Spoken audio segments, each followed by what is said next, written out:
విదురుడు తాలక ఇల్లు వచ్చింది. ఆ వీధిలో విదురుడు ఇల్లు రాబోయేసరికి రథం ఆపేశాడు కృష్ణుడు.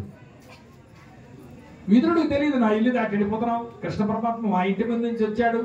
ఒక్కటి చింతించాట మనసులో, నారాయణ అధశ్చ నారాయణ శివశ్చ నారాయణ చక్రశ్చ నారాయణ, ఎక్కడెక్కడ ఏముందో అన్ని తెలుసుకోగలిగినటువంటి వాడే భగవంతుడు. ఎవరు? కృష్ణ పరమాత్మ. భార్య తాంబూలు విస్తురాది, నోట్లో పెడుతురాది. గజేంద్రుడు అరుస్తున్నాడు అక్కడ, కృష్ణ కలుగడే నా పాలి కలిపి సందేహింప కలిపి లేములుడేక కలుగువాడు, నా కడ్డ పడరాడే నలున సాధుల చేత పడిది సాధుల కడ్డ పడిడివాడు అని గజేంద్రుడు గజేంద్ర మోక్షంలో ఆయన ప్రార్థన చేస్తుంటాడు. దశమస్కందంలో ప్రార్థన చేస్తుంటే ఆ సమయానికి తాంబూలం నోట్లో పెడుతురాదట లక్ష్మీదేవి. నోరు చాపాడు, ఈ మొడ వినబడదు ఆయనకి. కరెంటు లాగా ఎంత వేగం వెళ్ళిపోయిందో చూడండి మహానుభావుడికి. వెళ్ళిపోయి ఆ నోరు ఉండిపోయింది.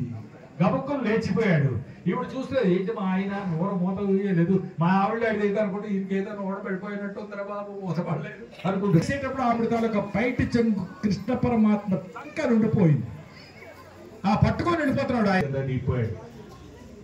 మొత్తం 150 రథాలు అయిపోయింది. అదే ఏమైంది ఏమైంది ఏమైంది ఏమీ లేదు. కృష్ణుడు కింద నుంచి కిందకి దిగాడు. విదురుడు గజగా దొరుకుతున్నా, కృష్ణ భోజనం ఇంకా చాలా దూరం ఉంది. కాదయ్యా మీ ఇంటికి వెళదాం అనుకుంటానయ్యా విదురా.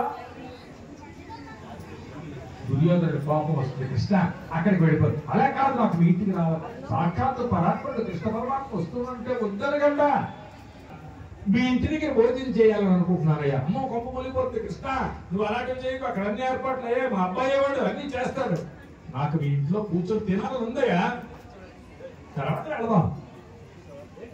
అంత పరాత్ముడు వచ్చినప్పుడు ఎవరికి ఆదరగలరండి? రామన్నాడు లోపల తీసి